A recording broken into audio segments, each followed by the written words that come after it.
Okay, so as you know, we're doing a leadership presentation. The first leadership style is laissez-faire. The advantages for this is there's no work for the leader. They can take pressure and power off the leader, which can also make team members feel like they have more control over the outcome. It's also useful for creative type of people, which means they can truly flourish without fear of interference by a leader. The disadvantages for this is there's low quality of work. Since there's no leader, a group can sometimes produce low quality levels of work because there's no authority figure to motivate them. Another one is tasks sometimes go uncompleted. That's because the lack of authority and structure leads things to go forgotten, or which can lead to the failure of tasks. Comparing and contrasting the two leadership styles, so comparing this one, obviously it's very similar to transformational because it forces the team's more of the performance than an individual leader. The contrasting is the laissez-faire. It's not, however, like transactional because it's got a clear chain of command and it makes decisions fast, where laissez-faire takes a lot longer. This can be used in the public services for team building exercises that new recruits come to because it wants to see how they perform under their own actions. The next one is bureaucratic. The advantages for this is the team members will have a clear indication of what to do and how to do it.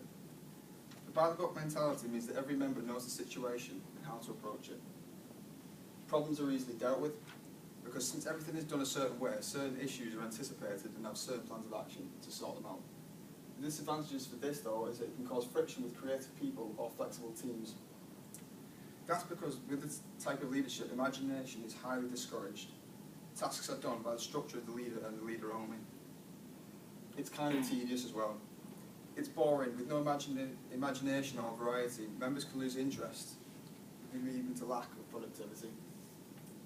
Bureaucratic leadership is very similar to autocratic because the power of being solely on the leader's hands and team members having little choice in the input. It's not, however, like democratic leadership, where a leader will listen to the group's opinions on how to approach the task and pick which seems more suitable. Situational leadership. The advantages for this are it allows flexible and creative-minded people to perform freely. If there are team members who are creative, then solutions will start appearing through ways that you wouldn't normally expect at first. It's simple and easy to use. Since there is a task which needs to be completed by any means necessary, it's not really a complicated process to understand.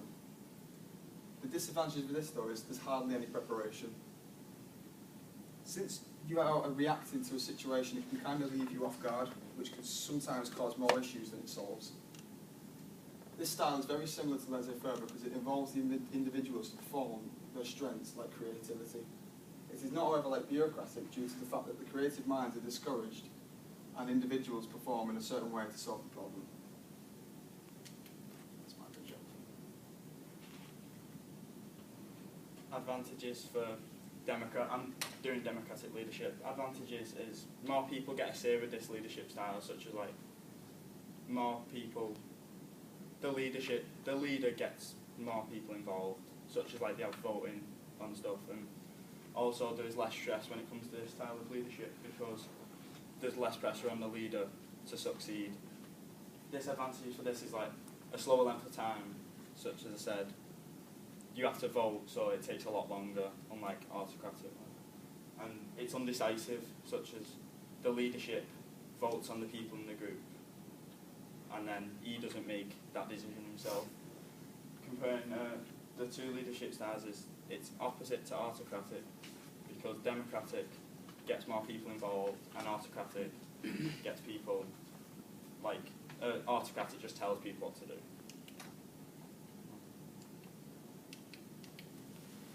Transactional, it's very quick, such as it's like autocratic leadership, they're telling you what to do. Could be used in the armed forces, such as autocratic, because it's quick to the point. Disadvantages, job satisfaction, such as the reward scheme, or like punishment or reward, and also team members have no authority, so they might get unsatisfied because they feel like they're just getting told what to do all the time. And it's similar to autocratic, except for autocratic it's a bit more extreme, such as it's used in extreme circumstances, such as the army. task orientated, they deal with the task at hand. It can be used in the public services, such as crowd control at a football match when they want to get the job done, and they don't need to focus on individuals. Disadvantage is that they may forget about certain individuals, so, like, because they're concentrating on the task. Also, lack of motivation. If a single individual isn't getting focused on, they might have lack of motivation because they might not want to do what the task is at hand. And comparing it to another leadership style is opposite to people orientated, such as in the name, task orientated is focusing on the task that is at hand. And also people orientated is focusing on the people. So it's, yeah. When I'm doing this transformational, what it is where the leader is not just working for themselves, they're working for the whole group and focusing on like their improvements and their performance. The leader has a clear vision and aims for the aim for the group is long-term goals. The advantages for it is that the leaders are passionate, so with their passion towards the task, the other members are more motivated, they're more enthusiastic about it, and the members will follow suit. The disadvantages are, if others are not convinced by the performance that they need to be more motivated, they just won't work as well. And they need like a strong purpose for motivation, so in some cases like companies may use like money and like, oh, if you do a good job you'll get a pay rise, so that you need a strong purpose, otherwise you won't put as much effort in. What I've compared it to is people orientated, due to people orientated wanting to be able to work on the performance and bring out the good in it. And laissez-faire is the opposite, due to the leader being laid back and not being any inputs, but this leadership style is more on support and helping. Next one is people oriented, as I said before, compared to transformational. This is like not the group but the individual performance, so it works on the individual's skills and wanting to improve. And it's about supporting the group as well and having good communication within the group. The advantages are is encourage better performance, as I said before, and getting all the members involved so nobody's just taking a back seat and not being involved. Disadvantages are the task might be sidelined, so the task is like not the main concern, it's the individual's improvements concern, not the task. Others may not want to participate due to not being motivated, so if you're not motivated there's going to be lack of effort. What I've compared it to again is transformational because they're more like each other, but people oriented is more about performance of the individual, and being transformational is more about the team as a whole. I've on the opposite to task orientated because the task orientated is focused more on the task than the actual people, so we can see the difference. Autocratic is where the type of leadership is more demanding and the team members have little input towards the task. The advantages is that it's fast, the leader will get the blame, so the members don't have to worry about getting any blame. The disadvantages is members may not agree with the decision, so if you made a decision and the others didn't like the decision, that's going to be lack of effort with the task. And there's too much dependent on the leader as well. It's going to have a lot of stress on the leader because the leader will take all of it. I've compared it to transactional, where transactional is still demanding and controlling, but not as much. There's a bit more enthusiasm in task oriented. And the opposite is democratic, where it's expected for a team discussion, not like autocratic, there was no team discussion. And that's my big one. That's it. Does anybody have any questions? Said autocratic, the leader takes all the blame, but will he take it out on?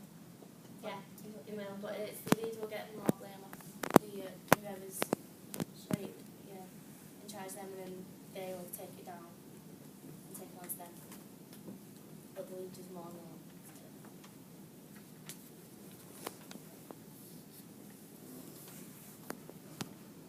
Okay, I've got an important question really for Ryan and Cara. I didn't notice any real public service link to your areas. Do you think you could give examples of where it might be used in the public service for your different leadership styles? So we obviously, Leslie Borough could be used for the team building exercises for training new recruits because they're being revolved on working on their own to see their individual performance. So just get the slide up so bureaucratic could be used in like higher types police work where things need to be done by a certain structure because it's been set out because of the results it's had on like statistics. And situational, obviously, that was mine, yeah. Situational will be used to obviously it could train recruits as well because it would see how they develop in certain scenarios, to see how they react and how they respond. And you can train them around. You could probably use that as well in the armed forces to see how they would deal with certain situations which would affect them under pressure as well. For off-catic for mine, it's mainly used in like the armed forces, like because if you're on patrol and you could become under fire, you need the fast orders, and you need to be fast and just go off the leader's orders.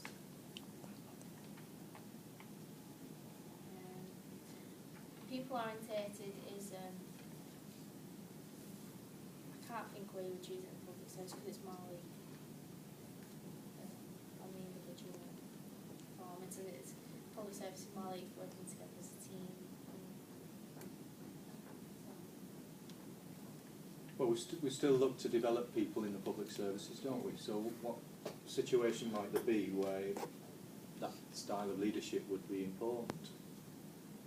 Well, it could be like used in all forces because like you want to be improved. Like say if you're in the police force, you want to like you start as like just a normal police officer, and then you work your way up. You want to improve your task and you want to become more knowledgeable within your area. Right. So who within the police might take on that style of leadership?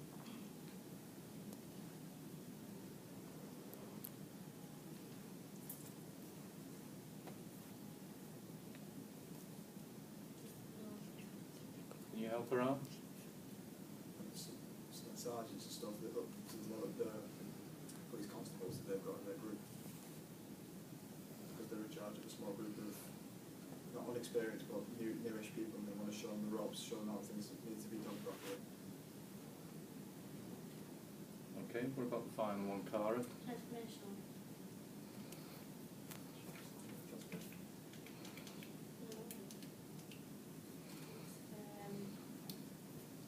Like Liam said before, like crowd control. This one's like because it's all about tasks as well. Working together, so you need everyone to communicate together as a team to get the crowd control under control, and you need to control. Do you want to think about that again? Yeah.